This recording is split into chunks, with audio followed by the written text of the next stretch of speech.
Welcome, or hello and welcome back to Gallery Teachers Online English Class. If you haven't met me before, my name is Alex and I'm one of the English teachers here with Gallery Teachers Online. Our session today is a Lexis workshop. We're going to be looking at linking words and phrases. These are the linking words that we're going to study and practice today. First, the purpose, addition. We're going to look at two linking phrases of addition, as well as, and in addition, including in addition to. We're looking at some linking words of condition, right? These are our hypotheticals. If, in case, and in case of, and unless. We're also looking at some linking words of contrast, right? When you need to contrast ideas. But, although, and though, and also despite and in spite of. We're looking at linking words to express purpose, in order to, and so that. And lastly, we're looking at some linking words to give reasons and results for actions and events, specifically because and so. So firstly, looking at linking words of addition, we have simply the phrase in addition. Prepositional phrase to add information, but be aware it is quite formal, so better for writing. Example, I have experience in marketing. In addition, I can code. In a similar way, we have in addition to, but notice the grammar. In addition to needs to be followed by a noun, which can include a gerund, of course. But notice my example. My recipe needs eggs in addition to flour. We can switch the position here. We can say in addition to flour, my recipe needs eggs. And we have the prepositional phrase as well as. Basically, this has the same meaning as in addition to, but it is less formal and more typical in speaking. Example, my recipe needs eggs as well as flour. So don't forget to buy both at the supermarket. So that's in addition and in addition to, the more formal, and the more informal, spoken as well as.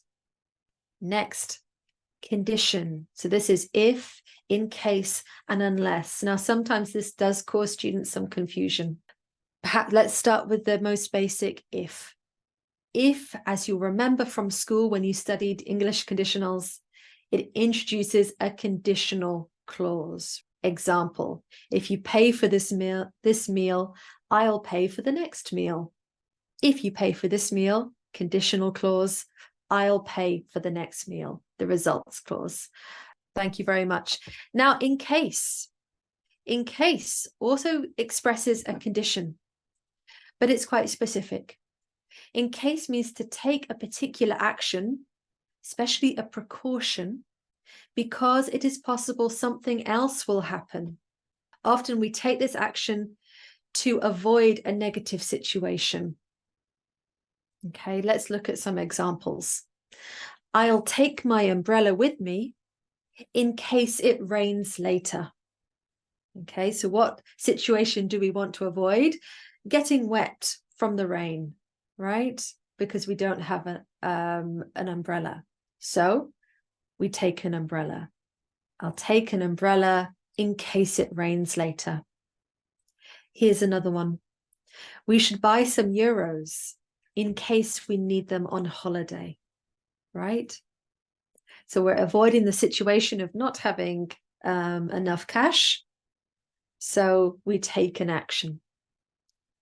So can you see how in case here is better or more specific than if for these examples? Now let's look at in case of. Okay, so in case of does have a different meaning from in case. So we have to be careful here. In case of, which is followed by a noun, means that if or when something happens, take a certain action. In case of is the same as saying if there is.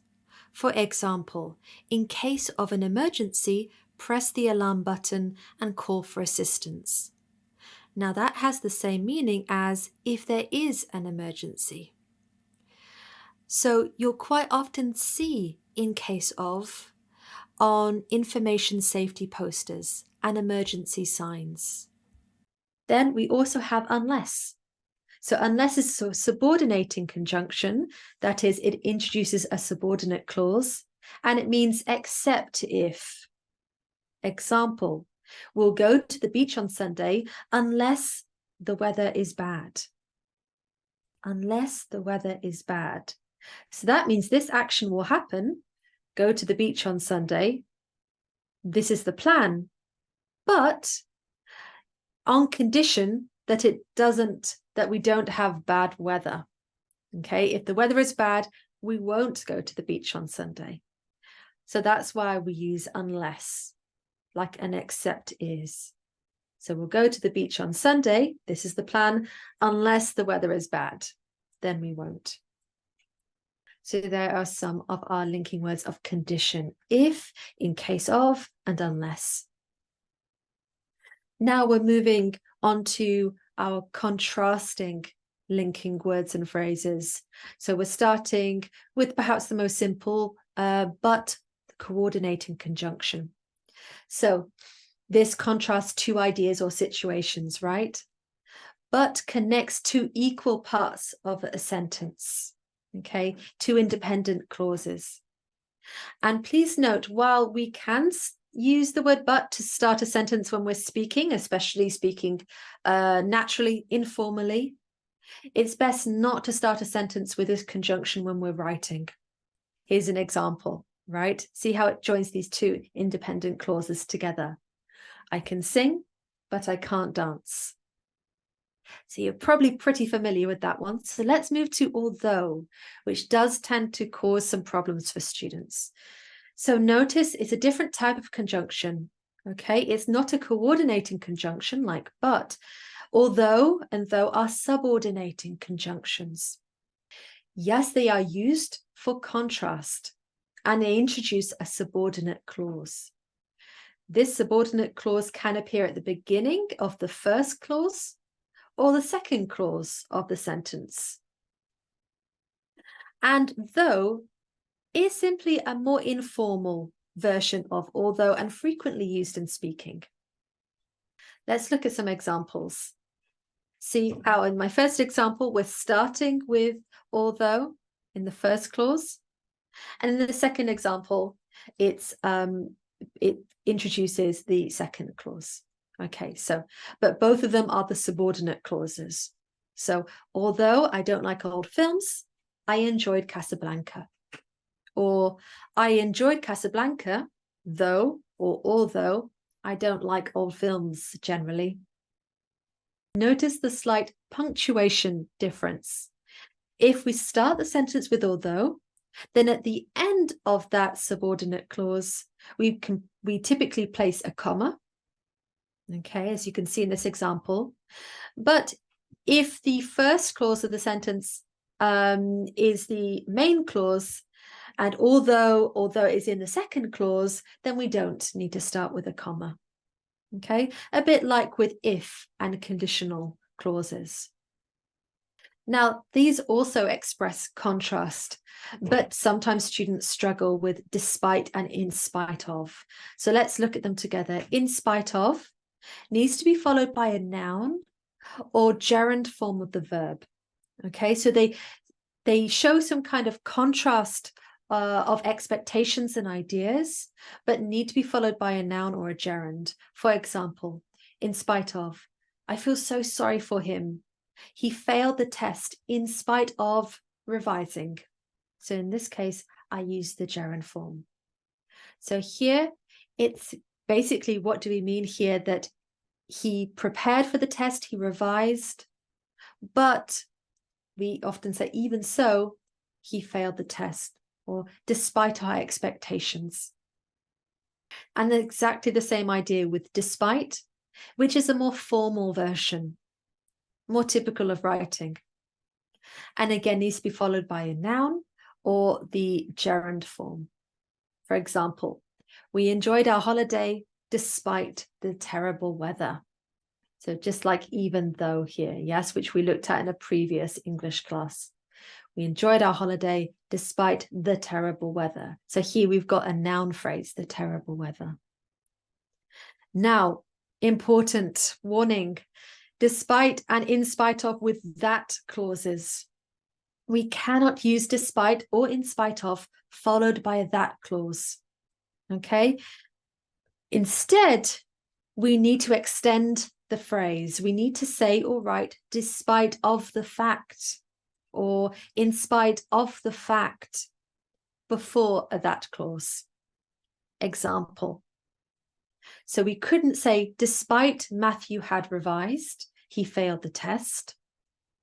Here we would need to say despite the fact that Matthew had revised, he failed the test, because that clause follows. Now, we don't always say and write that. It can be omitted. So that's why it's placed in brackets here. Purpose. So, of course, we do use linking words to express the purpose of an action, right? And two ones to do that are in order to and so that. Let's start with in order to. Now we need to use in order to with an infinitive. And then it introduces a subordinate clause, so it's a subordinate conjunction. It gives the purpose of an action or event, and it's quite formal. For example, she's attending law school in order to become a barrister. So here, in order to is expressing the reason for an action, the reason why she's going to law school, and it's followed by infinitive, become a barrister. Let's look at so that. This is used in the same way, but it's less formal, especially when that is omitted, which is possible.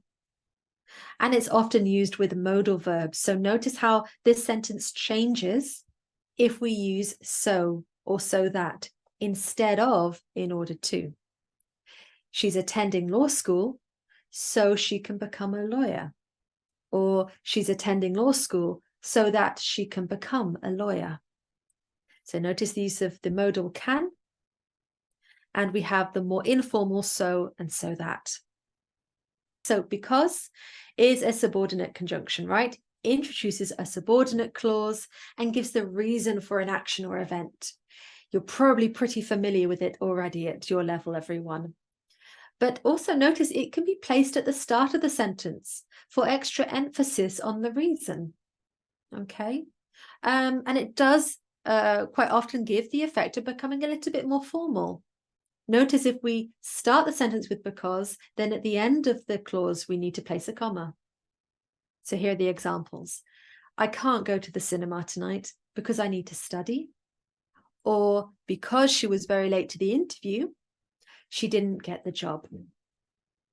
And don't forget, we also have because of, which needs to be followed by a noun. For example, the trains were cancelled because of the snow. And lastly, we have so. Now, this is a coordinating conjunction. So it introduces a second independent clause and gives the result for an action or event. Unlike because, it cannot be placed at the start of the sentence. Example, I'm saving money for a new car, so I can't have an expensive holiday this year. So the reason for the decision not to have a holiday is expressed here, right, with so. All right.